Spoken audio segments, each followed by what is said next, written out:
இந்த சீரீஸ் வந்து 100 எபிசோட் வரைக்கும் போகிறதுக்கும் பிளான் பண்ணிட்டு இருக்கோம். படிக்க வைக்கிறதுக்காக சிவாஸ்தானம் ஆயிடுச்சுன்னு போனோடனே நான் ஏதோ சொல்லியிருந்தேன், என்ன சொல்கிறான்னு கேட்டாராம் பெரியவா. இது மாதிரி காமகோட்டீஸ்வர பீட்டர் காமகோட்டீஸ்வர கல்பபாதவம் சமாசயம் பண்ணதான்னு சொல்லிட்டு இருக்கான் அப்படின்னாரா. உடனே ஒரு மங்குஸ்தான் பழத்தை எடுத்து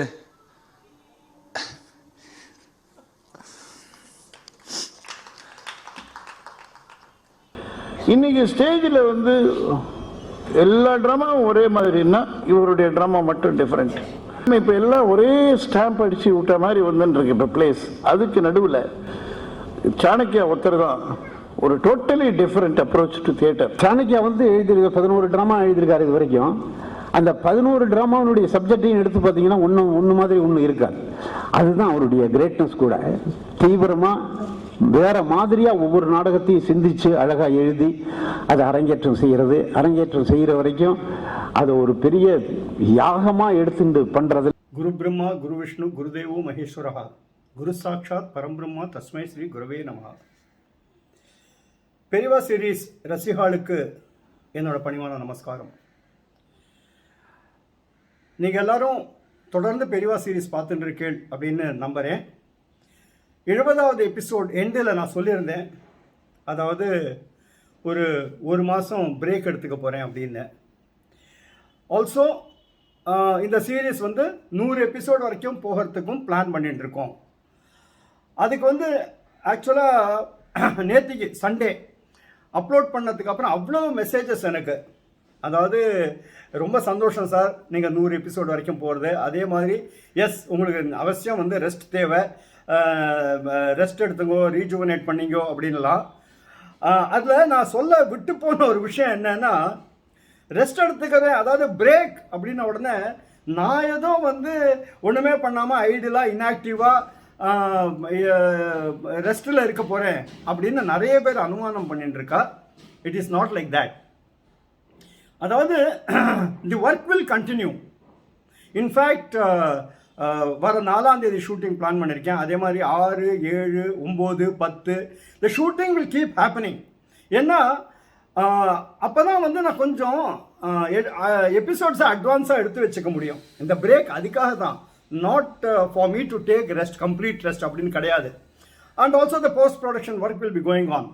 அப்போ என்ன ஒரு அட்வான்டேஜ் அப்படின்னா, இப்போ வந்து அக்டோபர் மாதமே நவம்பர் மாதத்துக்கு தேவையானதை எடுத்துப்போம்.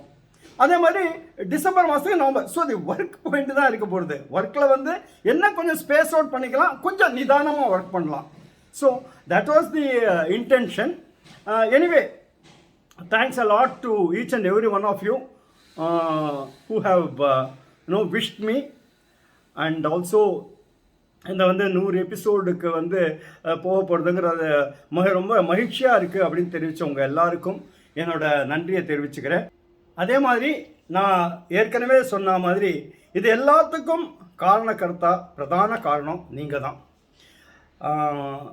செகண்ட் திங் வந்து அந்த இதில் 70th எபிசோடில் நான் சொல்லியிருந்தேன் இந்த மாதிரி I try to keep you engaged அப்படின்னு. இந்த வீக்கெண்ட்ஸ் அந்த ஒரு மாத கேப்பில் அதில் வந்து முதல் கட்டமாக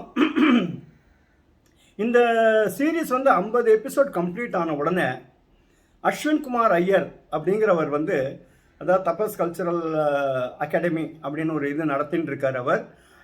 also very close friend of mind. Not only that, இந்த டைட்டில் சாங் வந்து நீங்கள்லாம் எல்லாருமே கேட்டிருப்பேன். அந்த சாங்கோட லிரிக்ஸ் எழுதினவர் அஸ்வின் குமார் ஐயர். அவர் என்ன பண்ணார்னா, இந்த 50 எபிசோட் கம்ப்ளீட் ஆனோடனே ஒரு விழா நிச்சயமாக எடுத்தாகணும் சார் அப்படின்னு. I was not so very particular, but then அவரோட ஆசையை கெடுப்பானே அப்படிங்கிறதுக்காக ஐ திங்க் மே மாதம் இதில் வந்து கிருஷ்ணகான சபாவில் ஒரு ஃபங்க்ஷன் ஏற்பாடு பண்ணியிருந்தோம். அதுக்கு வந்து சீஃப் கெஸ்டாக வந்தவர் வந்து none other than mister Kamakoti, அதாவது டைரக்டர் ஆஃப் ஐஐடி.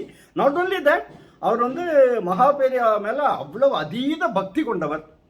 ஸோ அவர் வந்து தன்னோட அந்த ஸ்பீச் வந்து அஃப்கோர்ஸ் நிறைய பேர் கேட்டிருப்பேன்னு நினைக்கிறேன். இருந்தாலும் இன்னொரு தடவை கேட்டால் கூட தப்பு இல்லை. ஏன்னா அவ்வளோ பிரமாதமாக அவர் பேசினார், ஆத்மார்த்தமாக பேசினார். அண்ட் கொஞ்சம் எமோஷ்னலாகவும் ஆகிட்டார். ஸோ அந்த வீடியோ கிளிப் ஏன்னா நிறைய பேர் என்கிட்ட கேட்கவும் கேட்டா, அதாவது மிஸ் பண்ண சங்கரா டிவியில் பார்க்கறதுக்கு மிஸ் பண்ணவாலும் சரி, இல்லை யூடியூப்பில் மிஸ் பண்ணவாலும் சரி, சார் அந்த ஸ்பீச் வந்து நீங்கள் போடுங்களேன் சார் அப்படின்னா. So now I will share that clip with you. So இந்த ஐசிங் ஆன் த கேக்னு சொல்லுவா தெரியுமா, அந்த மாதிரி the most awaited address that we are going to hear now. Sir, the mic is yours.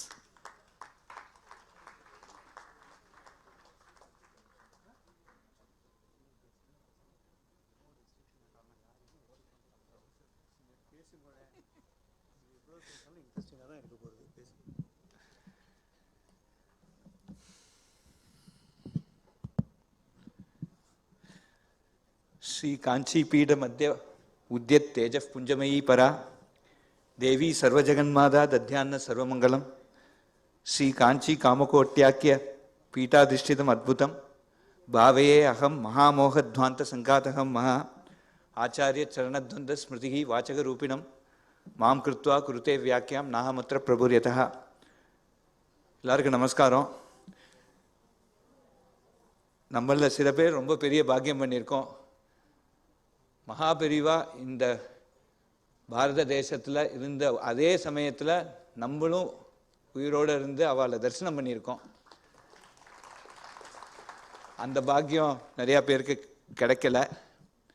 அதை பூர்த்தி செய்ய நம்ம பாம்பே சாணக்கியா டிவி பெரிய எஃபர்ட் எடுத்திருக்கா. பல சீன்ஸ் நாங்கள் பார்க்குறதே எல்லா எபிசோடையும் பார்த்துட்டு இருக்கேன். எங்கள் தாத்தா, எங்கள் கொள்ளு தாத்தா அவெல்லாம் பெரியவாள்கிட்ட இருந்தபோது அவள் சொன்னதை அதை நான் பார்க்கல, ஆனால் என்னால் தத்ரூபமாக விஷுவலைஸ் பண்ண முடிஞ்சது. இதுக்காக நம்ம பாம்பே சாணக்கியா டீம் எல்லாருக்கும், அத்தனை பேரும் இன்றைக்கி வந்திருக்கா, எல்லாருக்கும் நம்ம எல்லா சார்பாகவும் மடத்து சார்பாகவும் நாங்கள் பெரிய நன்றியை தெரிவிச்சுக்கிறோம். நான் கண்ட பெரியவா அப்படின்னதே எனக்கு வந்து த மெசேஜ் ஆஃப் பெரியவா டு த யூத் அண்ட் மேன்கைண்டை பற்றி ஒரு 5 நிமிஷம் பேசலான்னு நினச்சேன். குறிப்பாக நமக்கு வந்து பெரியவாள்கிட்ட நான் வந்து சின்ன 4 வயசுலேருந்து சிவாஸ்தானத்துக்கு வாரம் அப்பா அங்கே போயின்னு இருக்கிறதே, அப்பா தாத்தாவோடலாம் போயிருக்கேன். எனக்கு ரொம்ப அப்பீலிங்காக இருந்தது வந்து சிஷ்யர்கள்ட்ட அவருக்கு இருக்கிற வாத்சல்யம். அதுக்கு ஒரு 2-3 எக்ஸாம்பிள்ஸ் சொல்லலான்னு நினச்சேன். ராமகிருஷ்ண சாஸ்திரிகள்னு இருந்தார். அவருக்கு வந்து பேச்சு சுலபமாக வராது, கொஞ்சம் திக்குவர். அவர் எங்கள் வாத்திம கிராமம். மாந்த கிராமத்தில் கேம்ப் இருந்ததே பெரியவா வந்து அவர் தரிசனம் பண்ணறதே, நீ ஆர்யா சதகத்தை பாராயணம் பண்ணு. ஆர்யா சதகம் எதுக்காக பாராயணம் பண்ணுன்னா, பெரியவா அப்பயே அந்த பல ஸ்ருதியும் சொன்னாராம். ஆர்யா சதகம் பக்தியா படதாம் ஆர்யா கடாட்சேன நிஸ்ஸரதி வதன கமலாத் வாணி பியூஷ தோரணி திவ்யா.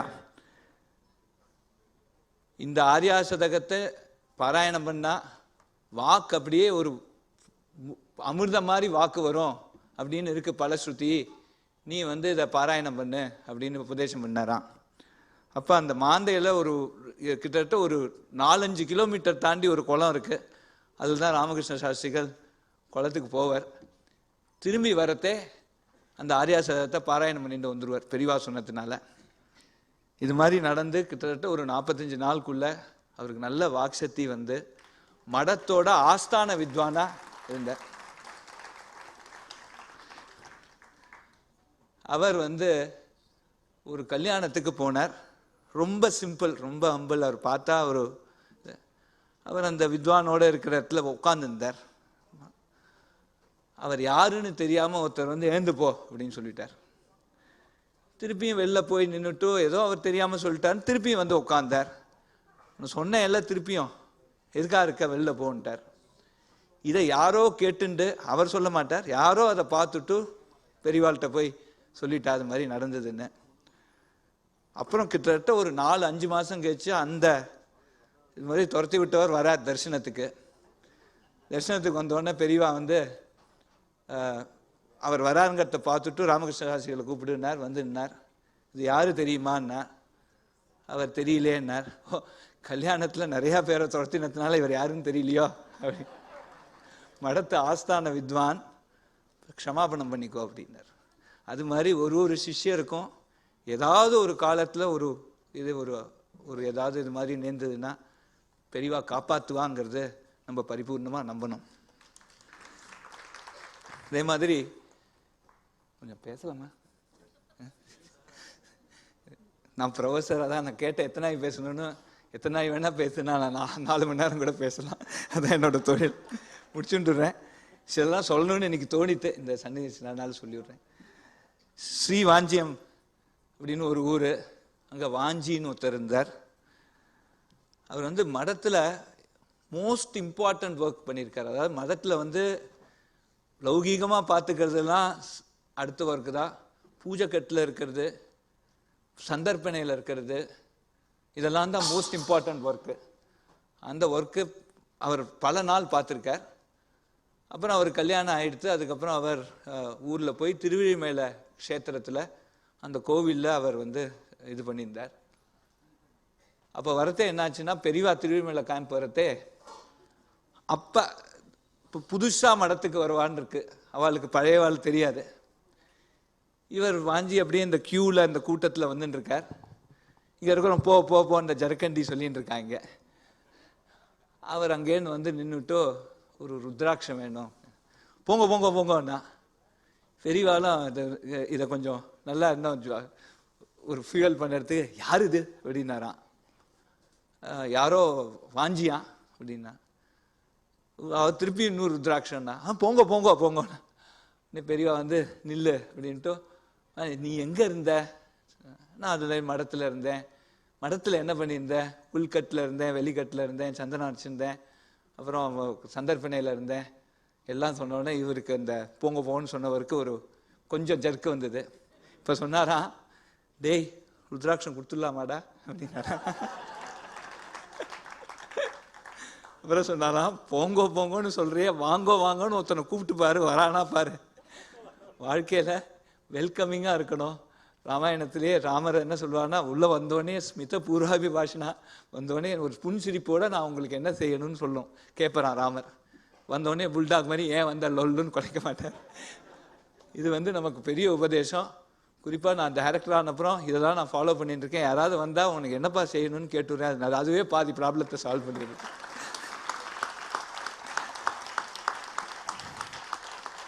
அதே மாதிரி ஆனந்த தாண்டவபுரம்னு வாத்திம கிராமம் ஊர், அங்கே வந்து ராமநாமா நோட்டு குழந்தைகளுக்கு கொடுத்து ராமநாமாவை எழுதி கொண்டு வான்னு சொல்லிகிட்டே இருந்தார். ஒரு நாள் சாயங்காலம் குழந்தையெல்லாம் கொண்டு கொடுக்கும், அது வெள்ளி காசு கொடுப்பார். இப்போ எல்லா குழந்தைகளையும் ராமாராமான்னு சொல்லும்பா, எல்லாரும் ராமராமராமான்னு சொல்லும். இப்போ ஒரு பையனை பார்த்து ராமராமான்னு சொல்லு அப்படின்னாராம். பேசாமல் இருந்தானா. சொல்லு அப்படின்னு இறஞ்சி சொன்னாராம். இப்போ ஒருத்தர் பக்கத்தில் இருக்கிறவ, பிறவி ஊமை சொல்ல முடியாதுன்னாராம். இல்லை சொல்லு அப்படின்னாராம். பையன் ராமராமராமான்னு சொல்ல ஆரம்பித்தான்.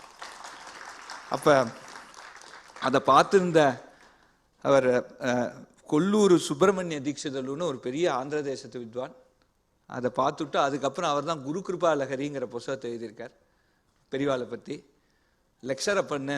அதுக்கப்புறம் அவர் லெக்சர் ஆரம்பிக்கிறதே பெரியவாளை பற்றி ஒரு ரொம்ப உருக்கமான ஒரு ஸ்லோகம் இந்த சன்னிவேசத்தில் அதை ஷேர் பண்ணிக்கிறேன்னு. ஆரம்பமே அவர் வந்து ஒரு ஆசு கவி, உடனே அதை ஏற்றி இந்த இன்சிடெண்ட்டில் ஒரு பிறவி ஊமை உடனே பேச ஆரம்பித்த இன்சிடெண்ட்டை கேப்சர் பண்ணுற மாதிரி இந்த ஸ்லோகம். எதோ வாச்சோ நிவர்த்தந்தே பிரவர்த்தந்தே யதப் புனः தஸ்மை கஸ்மைச்சித் ஆனந்த சந்திரிகா மூலையே நமஹ.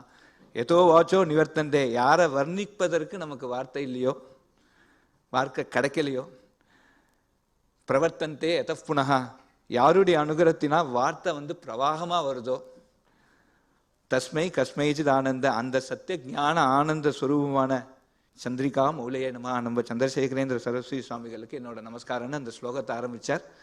எதோ வாச்சோ நிவர்த்தந்தே பிரவர்த்தந்தே யதப் புனः தஸ்மை கஸ்மைச்சித் ஆனந்த சந்திரிகா மௌலையே நம.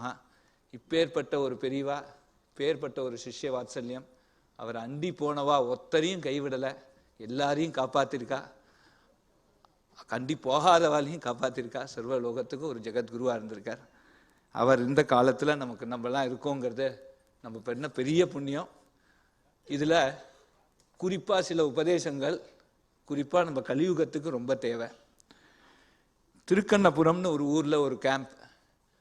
அப்போ நீ நோட்டீஸ் அடித்து ஒட்டி எல்லாரையும் இன்னைக்கு சாயங்காலம் லெக்சருக்கு கூப்பிடு அப்படின்னாராம். பெரியவா அப்படிலாம் சொல்லவே மாட்டா. கிட்டத்தட்ட ஆயிரக்கணக்கான பேர் கூட்டினார். ஏறி 3 நிமிஷம் பேசினார். அதில் ரொம்ப இம்பார்ட்டண்ட்டாக பெரியவா நம்ம சொன்னது வரதட்சணை வாங்காதே அப்படின்னார். இங்கே எத்தனையோ யங்ஸ்டர்ஸ் இருக்கே, எத்தனையோ பேர் மாமனார் மாமியார் ஆக போகிறேன். வரதட்சணை கொடுக்கவும் கொடுக்காதீங்கோ, வரதட்சணை வாங்கவும் வாங்காதீங்கோ. வரதட்சணைங்கிறது ஒரு சின். ஒரு ஒரு பெண் குழந்தையே ஒருத்தர் அதாவது வது தட்சணைன்னு நம்ம வேணா கொடுக்கணும், அது பொண்ணு கொடுக்கணும். வரதட்சணை வாங்காதீங்கோ.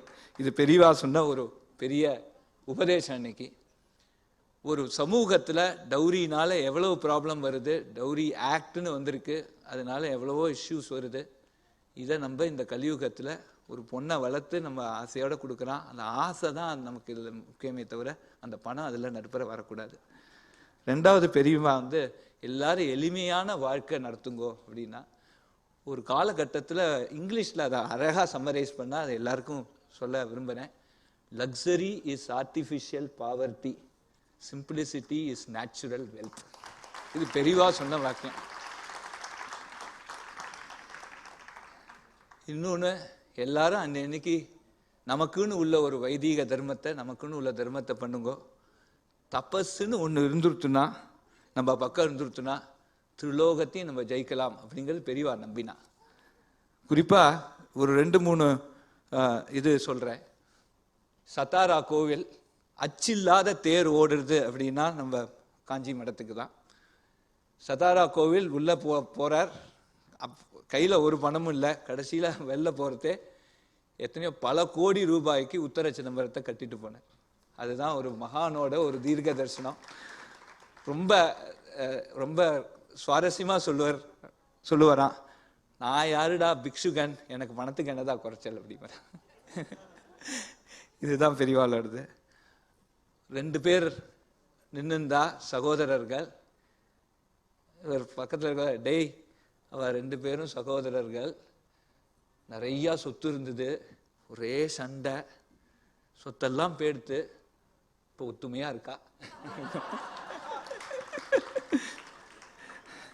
அர்த்தம் அனர்த்தம். அப்புறம் சொன்னார், அர்த்தம் அனர்த்தம் பாவே நித்தியம் நாஸ்தி தத சுக லேஷ சத்தியம் புத்திராதபி தன பாஜாம்பீதிகி சர்வத்ரைஷா வீதாரீதிகி. அளவுக்கு மீறி நமக்கு சொத்து இருந்ததுன்னா நம்ம புள்ள மேல கூட நமக்கு ஒரு பயம் வரும். இது நிச்சயமா அனர்த்தம். இது இந்த உலகத்துக்குள்ள திருலோக சத்தியம். இது பெரியவா செலவு வரவு 4 செலவு 8 இருக்கணும்னு தான் அவரோட பாலிசியே. அது அளவுக்கு மீறி நமக்கு ஒரு வெல்த் வந்தால் அது அனர்த்தத்தை தான் விடும். இது பெரிய உபதேசம் நமக்கும் செஞ்சுருக்கா. அதனால நமக்கு என்னென்னா ஒரு கண்டென்ட்மெண்ட் வருது. இது போரும், இது இருந்தால் போருங்கிற ஒரு கண்டென்ட்மெண்ட் வாழ்க்கையில் வருதுங்கிறது ஒரு மகானோட உபதேசத்தினால நமக்கு வருது. அதுக்கப்புறம் வாழ்க்கையில்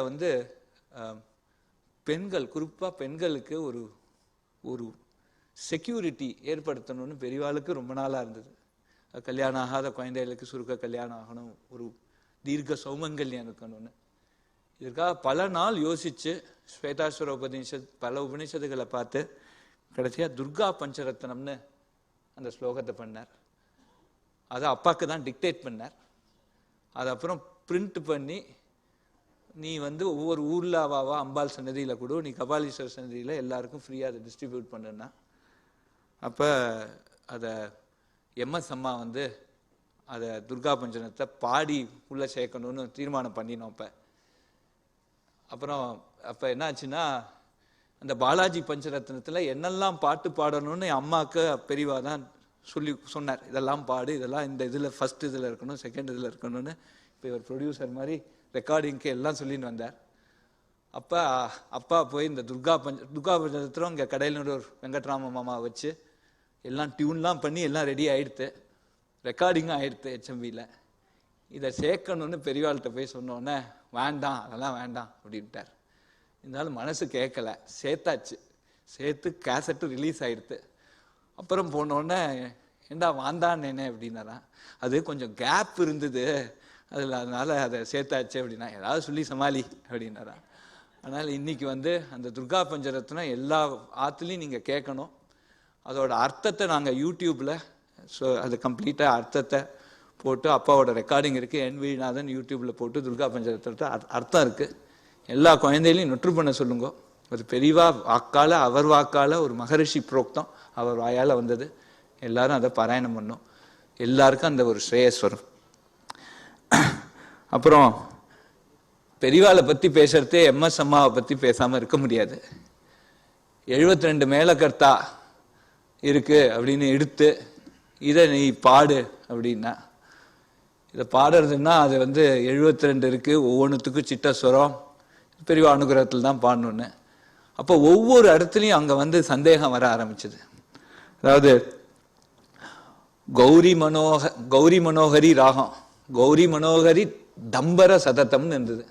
என்னடா அது தம்பர சததம் புரியல யாருக்கும். சரின்ட்டு பெரியவாள்கிட்ட போய் அப்பா எடுத்துன்னு போய் இது மாதிரி இருக்கு என்னன்னே புரியல, நானும் எல்லாம் தேடிக்கடி பார்த்தேன். ஏய் கௌரி மனோ ஹரிதம்பர சததம் இதான்டா, இதுக்கு என்னடா அப்படின்னார். இப்போ வந்து கௌரி மனோகரின்னு கேட்கணும், கௌரி மனோ ஹரிதம்பர சததம்னு கேட்கணும். இது எப்படி இதுன்னா, நீயா பாட போற, அவ பாடிடுவோ போ அப்படின்னா. நீங்க அந்த அந்த எல்லா இப்போ யூடியூப்லயும் இருக்கு, அந்த கேசட் சிடியை வாங்கி கேளுங்க. குறிப்பா அந்த மேலகர்த்தால கௌரி மனோகரி வார்த்தை கௌரி மனோகரின்னு கேட்கும். அந்த கௌரி மனோக்கும் ஹரிக்கும் நடுப்புற ஒரு ஸ்மால் ஸ்பிளிட் செகண்ட் கேப் கொடுத்துருப்பா, ஹரிதம்பர சததம்னு கேட்கும். அது வந்து பெரியவாளோட அனுகிரகம். அந்த சிடியை திருப்பி கொண்டு போய் அது எல்லாம் முடிச்சு ரெக்கார்டிங்லாம் முடிச்சு கொண்டு வச்சோன்னே அது மாறுல வச்சுட்டு சூரிய சந்திரன் இருக்கிற மட்டும் உன் கியாதி இருக்குமான்னு சொன்னேன். எங்கேயோ போகிறோம், அன்னைக்கு ஏதோ டெஹ்ராதூனுக்கு போயிருந்தேன். அங்கே காலம்பரை விஷ்ணு சஹஸ்ரநாமம் அம்மா அதுக்கு போயிட்டு இருக்கு. அதனால் இது மாதிரியான ஒரு மகானோட அனுகிரகங்கிறது எவ்வளவு தூரம் போய் நிற்குங்கிறத நம்ம யோசிக்கணும்.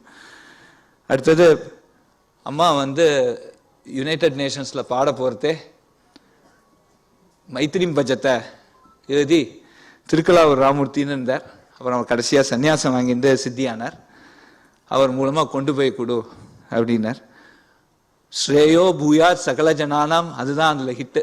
எல்லாரும் இருக்கணும்னு சொல்லி அது யுத்தம் தெஜத்தை ஸ்பர்தாம் தெஜத்தை எல்லாத்தையும் எல்லா ஒரு யுனைடெட் நேஷனில் எல்லா கண்ட்ரீஸுக்கும் நம்ம என்ன கொடுக்கணும், என்ன மாதிரியான ஒரு ஒரு ஒரு பாண்டிங்கை நம்ம ஏற்படுத்தணுங்கிறது அந்த சிங்கிள் சாங்கில் வந்தது. அம்மாவுக்கு ஸ்டாண்டிங் ஓவேஷன் அங்கே கிடைச்சிது. அப்போ ரொம்ப இன்ட்ரெஸ்டிங்காக தத்த தாமியத்தை தயத்வம் ஜனதாக இருக்கு. தத்தனா செல்ஃப் கண்ட்ரோல், தாமியத்தைனா நிறையா தானம் செய்யறது, தயத்வம்னா கம்பேஷன். இது மூணும் தேவை. இப்போ நம்ம பாரத தேசத்தில் என்னன்னா 8 டிகிரி சென்டிகிரேட்ல வேக்சின் வெளிநாட்டில் ஒர்க் பண்ணோன்னா அவன் நிறுத்திட்டான். நமக்கு 32 டிகிரி சென்டிகிரேட்ல வேக்சின் தேவைப்பட்டது.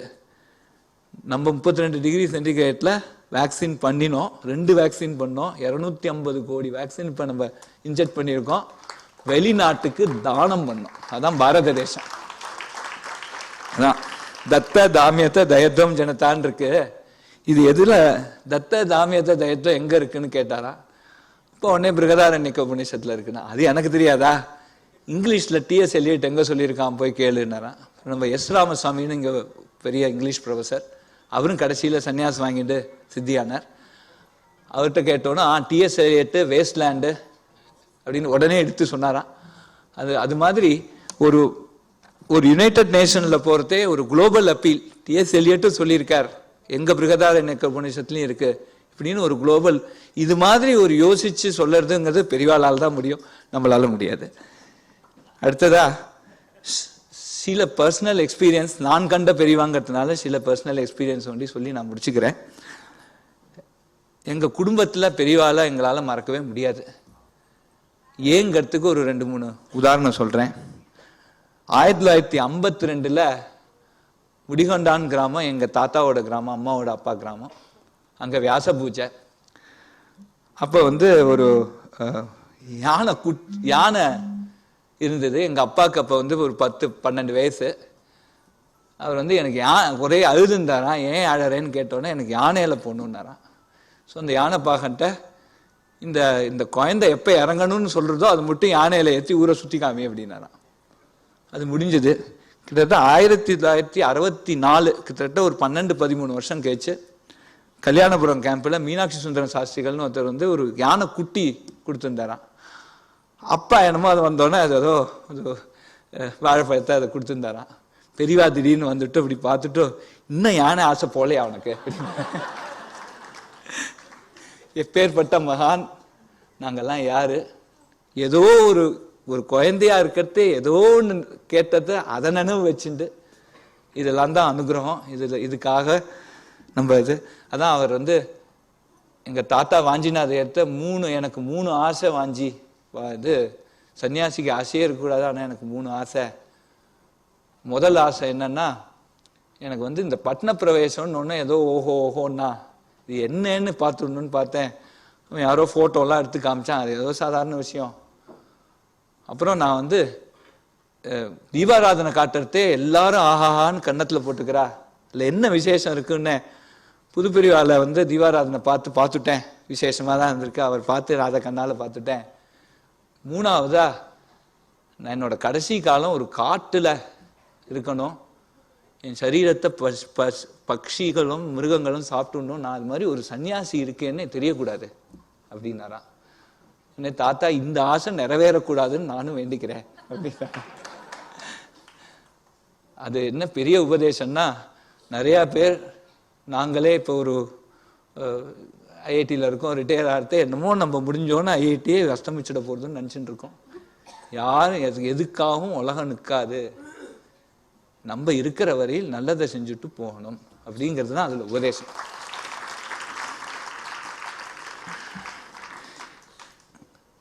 அதனால நான் காமகோட்டினா என்னங்கிறத நானே டிஃபைன் பண்ணிட்டேன். ஸ்ரீ காமகோஷ்ட பரபீட்ட ஜுஷாம் குருநாம் பாதாரவிந்த மகரந்த ரசைக்க ஜீவி. இந்த காமகோட்டி பீடத்தில் வர நம்ம குரு அவளோட கால் துளியில நான் உசுரோடு இருக்கிற இந்த காமகோட்டின்னு தான் நான் நினச்சிப்பேன். எதுக்கு சொல்ல வரேன்னா, எனக்கு கிடைச்ச ஒரு பெரிய பாக்கியம். எனக்கு படிக்க வைக்கிறதுக்காக எங்கள் அப்பா வந்து காஞ்சிபுரம் ஆயிடுச்சுன்னு போயிருந்தார். அப்போ எனக்கு சின்ன வயசுலேருந்தே எனக்கு ஒரு உபதேசம், ஸ்ரீ காமகோட்டீஸ்வர கல்பபாதவம் சமாஸ்ரேயம் மமக்கா விபன்னதா, இந்த ஸ்லோகத்தையே சொல்லின்று. காமகோட்டி பீடத்தில் அண்டி எடுக்கிற போது உனக்கு என்ன கஷ்டம் வரும், எனக்கு என்ன கஷ்டம் இருக்கும், மமக்கா விபன்னதா, இதை சொல்லிகிட்டே இருன்னு சொல்லியிருந்தார். படிக்க வைக்கிறதுக்காக சிவாஸ்தானம் ஆயிடுச்சுன்னு போனோடனே நான் ஏதோ சொல்லியிருந்தேன். என்ன சொல்றான்னு கேட்டாராம் பெரியவா. இது மாதிரி காமகோட்டீஸ்வர கல்பபாதவம் சமாசேயம் மமக்கா பண்ணதான்னு சொல்லிட்டு இருக்கான் அப்படின்னாரா. உடனே ஒரு மங்குஸ்தான் பழத்தை எடுத்து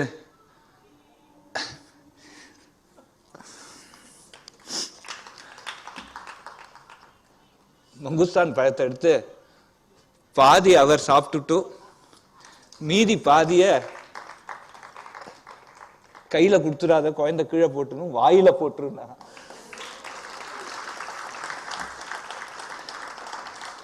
பாகவதத்துல நாரதர் ஒரு வாக்கியம் சொல்லியிருக்கார், உச்சிஷ்ட லேபான் அனுமோதித துஜைஹி சகிர்ஸ்ம புங்தே தத் ஆபத்தி கில்பிஷா. ஒரு மகான் சாப்பிட்ட மிகுதிய அவருடைய அனுமதியின் பேரில் நாம உட்கொண்டால் சகல பாபமும் போகும் அப்படின்னு. இன்னைக்கு ஏதோ ஓடுறதுன்னா அந்த ஒரு மீதி, நான் சாப்பிட்ட அந்த மீதி, எங்க அப்பாவுக்கு பெரியவாள்கிட்ட இருந்த பக்தியும் நான் எத்தனையோ கோடி கோடி ஜென்மாவா நான் பண்ண ஒரு புண்ணியமும் தான் இன்னைக்கு ஏதோ எனக்கு ஓடின்னு இருக்கு. இதுதான் நான் கண்ட பெரியவான்னு சொன்னதுனால சாரி, கொஞ்சம் பர்சனலா சொல்லிட்டேன். நான் கண்ட பெரியவாள் தான் சொல்ல விரும்புகிறேன். கடைசியா நான் எனக்கு பெரிய உபதேசம், அப்பாட்ட ஒரு நாள் சொன்னாராம், சூரியனை பார்க்க நீ போயிட்டே இரு, நிழல் பின்னாடியே வந்துட்டு இருக்கோம், அதை விட்டுட்டு நிழலை பார்க்க பிடிச்சேன்னா சூரியனும் போயிடும், நிழலும் கிட்டக்க வராது. அது மாதிரி ஒரு நல்ல உன்னதமான நோக்கத்தோட நீ போயிருந்தேன்னா பணம் பதவி புகழ் 3 பேரும் வந்துட்டே இருக்கும். அதை விட்டுட்டு இதில் எதையாவது ஒன்றை பிடிக்க போனேன்னா அதுவும் போயிடும், இதுவும் இந்த நோக்கமும் போயிடும், இதுவும் போயிடும், ஜாக்கிரதையா இருந்தாராம். அப்பா நிறையா லெக்சர்ஸில் அதை திருப்பி திருப்பி சொல்லியிருந்தார். அப்புறம் ஒரு காலத்தில் ஒரு எல்லாரும் ஒரு 100 பேர் இருக்கிறதுல இது மாதிரி பெரியவா கூட சொன்னாலும்னு நான் சொல்லவே இல்லையேன்ட்டாரான். இல்லை அந்த கேம்பில் நம்ம நடந்து போகிறதே பெரியவா மேனால இருந்தா அதெல்லாம் சொல்லி பார்த்தாரான். இல்லை அப்படின்னாரான். எல்லாரும் சிரிக்க ஆரம்பிச்சிட்டாளா. அப்புறம் அப்பா சொன்னாரான், நான் என்னோட அறிவுக்கு இது எட்டாது, பெரியவாளுக்கு தான் இது மாதிரி சொல்லும், பெரியவா இல்லாமல் நான் எப்படி சொல்லியிருப்பேன் அப்படின்னாரான். இல்லை அதை சொல்ல வரல, நீ ஒரு நல்ல நோக்கத்தை போனால் பணம் பதவி புகழ் வேண்டாம் வேண்டாம்னாலும் பின்னாடி துரத்தின்றே வரும், அந்த எம்பசைஸை விட்டியே அப்படின்னாரான். அதனால வாழ்க்கையில என்னை பொறுத்தவரையில் ஒரு தேசத்துக்கு நல்லது பண்ணணும், நல்லது நடக்கணும் அப்படிங்கிற ஒரு உன்னதமான நோக்கம் இன்னைக்கு அதான் நமக்கு வேணும். உன்னதமான நோக்கத்தோட நம்ம போனோம்னா பணம் பதவி புகழ் எல்லாம் வேண்டாம்னாலும் நம்ம பின்னாடி வரும். அதை விட்டுட்டு எதையாவது ஒன்று பிடிக்கணும்னு போனோம்னா அதுவும் போகும் இதுவும் போயிடும். இதெல்லாம் பெரியவா நமக்கு பெரிய உபதேசம். இதில் கடைசியா 2 பிரார்த்தனை பெரியவாளுக்கு அன்னைக்கு நம்ம பண்ண வேண்டிய பிரார்த்தனை. கொச்சின் மகாராஜா பரீட்சித் ராமவர்மா பெரிய தர்க்க சாஸ்திரத்தில் நிபுணர், சாகித்ய சாஸ்திரத்திலையும் நிபுணர். அவர் பெரியவா பேரில் ஒரு ஸ்லோகம் பண்ணியிருக்கார். அந்த ஸ்லோகத்தை நான் இப்போ சொல்ல விரும்புகிறேன். தம் வந்தே எதிதிலகம் சந்தத சிவச்சிந்தன உத்சுக ஸ்வாந்தம் எத்பத பத்மநமஸ்யாத் நிக்கில அக க்ஷாலினி கங்கா. தம் வந்தே எதிதிலகம், the prince among ascetics. சந்தத சிவ சிந்தன உத்சுக ஸ்வாந்தம், எப்போதும் அவர் ஒரு ஆத்மஸ்வரூபத்தையே தியானம் பண்ணிட்டு இருக்கிற ஒரு பிரின்ஸ் ஆஃப் அசட்டிக்ஸ். அவருடைய பாதார விந்தங்கள்ல நம்ம செய்கிற நமஸ்காரம் சர்வ விதமான பாபங்களையும் அடியோட நீக்கிற கங்கை. அப்படியேப்பட்ட ஒரு பாதார விந்தங்கள்ல நம்ம பண்ற நமஸ்காரம் நம்ம எல்லா பாபத்தையும் போக்கட்டும்னு வேண்டின்றார். அதனால டெய்லி பெரியவாளுக்கு நம்ம நமஸ்காரம் பண்ணறதே இந்த ஸ்லோகம். 100 தடவை சொல்றேன். தம் வந்தே எதிதிலகம் சந்தத சிவ சிந்தன சுக ஸ்வாந்தம் எத்பத பத்மநமஸ்யாத் நிகிலக க்ஷாலினி கங்கா. இது நான் 1960 பரீட்சித் ராமவர்மா பண்ணார். நமஸ்காரம் பண்ணிட்டு ஜகத்குரு ஜெகத்வந்திய ஹிருதோஷான்மே விநாசயா பிரயச்ச ஆஷு பிரம்மதியம் ஜீவன் முக்தி பிரயோஜிகாம் யாச்சே துவாம் வினதோ பிரம்மன்னு சந்திரசேகர சத்குரு. இந்த ஒரு பாராயணம். இது என்னன்னா நமக்கு எல்லாருக்கும் மெட்டீரியலிஸ்டிக்கா நிறைய வேணுன்னு ஒரு வாழ்க்கையை நடத்த, அதையும் தாண்டி கடைசியா நமக்கு ஒரு ஆத்ம ஞானம் வரணும். அந்த ஆத்ம ஞானங்கிறது ஒரு குருவுனால தான் நமக்கு வரும். அந்த குரு நமக்கு கண்கண்ட தெய்வம். இப்போ பாம்பே சாணக்கியாவும் நேர கொண்டு நிறுத்தியிருக்கா. அந்த கண்கண்ட தெய்வம் பெரியவா. அவர்கிட்ட நம்ம யாச்சேத்வாம் யாச்சனை பண்ணோம். வினதோ பிரம்மன்னு நமஸ்காரம் பண்ணி யாச்சனை பண்றோம். என்ன பிரயச்ச ஆஷு பிரம்மதியம் ஜீவன் முக்தி பிரயோஜிகாம். ஒரு நல்ல ஆத்ம ஞானம் வரத்துக்கு ஒரு பிரயோஜனமா உள்ள ஒரு அனுகிரகத்தை பண்ணுன்னு டெய்லி பெரியவாள்கிட்ட நம்ம வேண்டிண்டு எல்லாரும் ஒரு நிம்மதியா ஸ்ரேயோ பூயாத் சகல ஜனானா நல்லா இருக்கணும். இன்னைக்கு வாழ்த்தை கொடுத்ததுக்கு ரொம்ப ரொம்ப ரொம்ப சந்தோஷம்.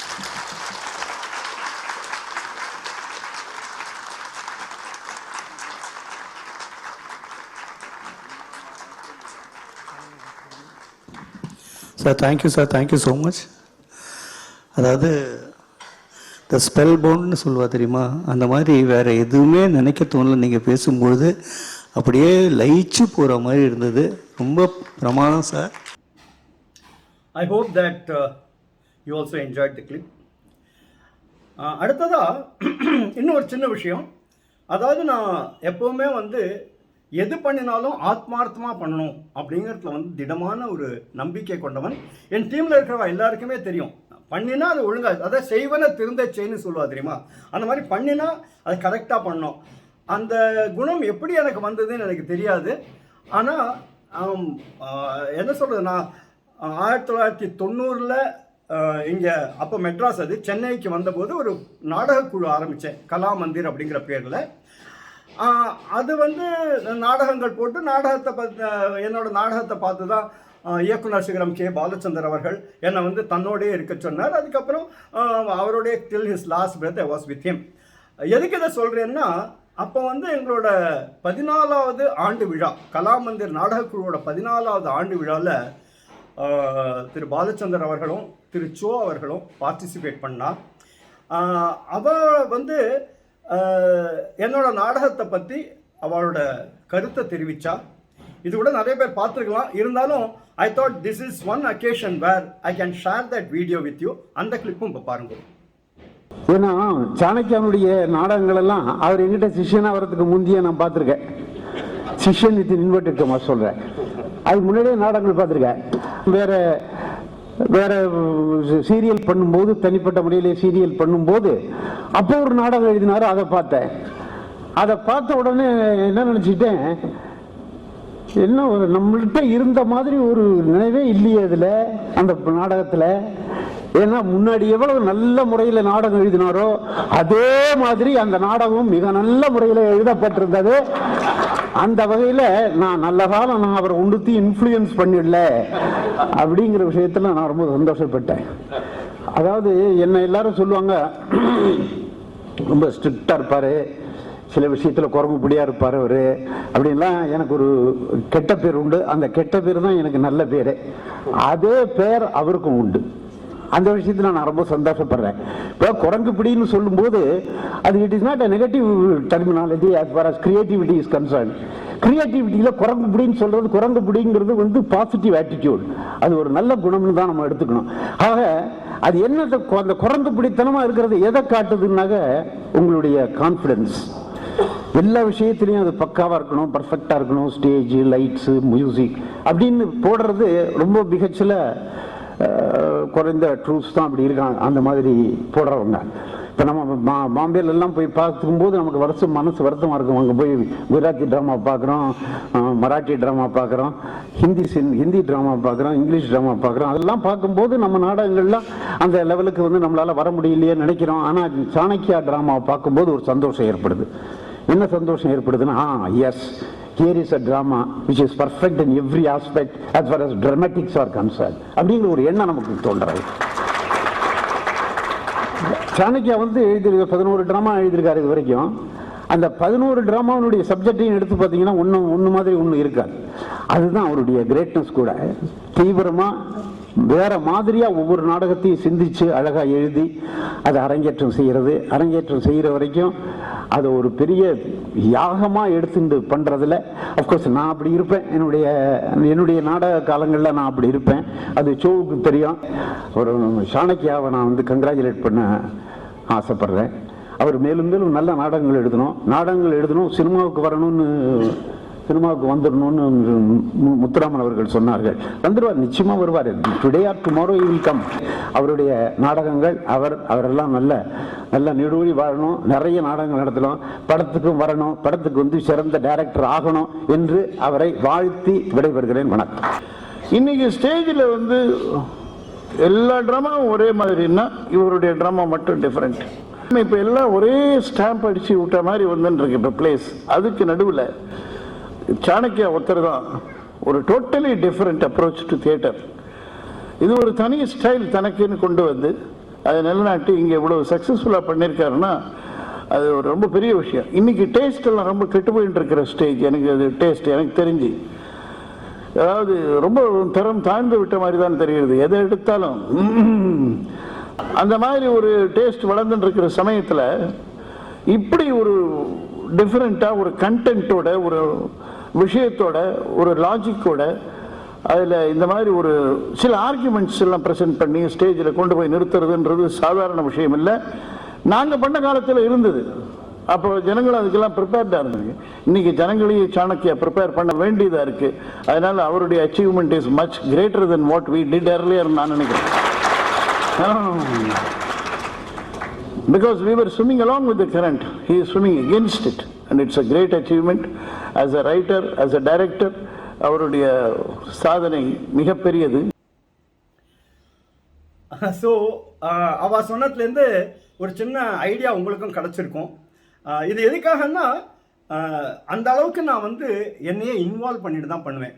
ஸோ இந்த பிரேக் நான் அதுக்காக தான் எடுத்துட்டேன். அதாவது கொஞ்சம் நிதானப்படுத்திக்கணும் நம்மளை. ரொம்ப அவசரமாக நெக் டு நெக், ஐயோ அடுத்த சாட்டர்டே வந்துடுத்து, அடுத்த சண்டே வந்துடுத்து அப்படின்னு இல்லாமல் கொஞ்சம் நிதானப்படுத்திக்கிறதுக்காக தான் இந்த பிரேக்கு. நான் ஆரம்பத்தில் சொன்ன மாதிரி பிரேக்குன்னு சொன்னாலும் த ஒர்க் வில் கண்டினியூ.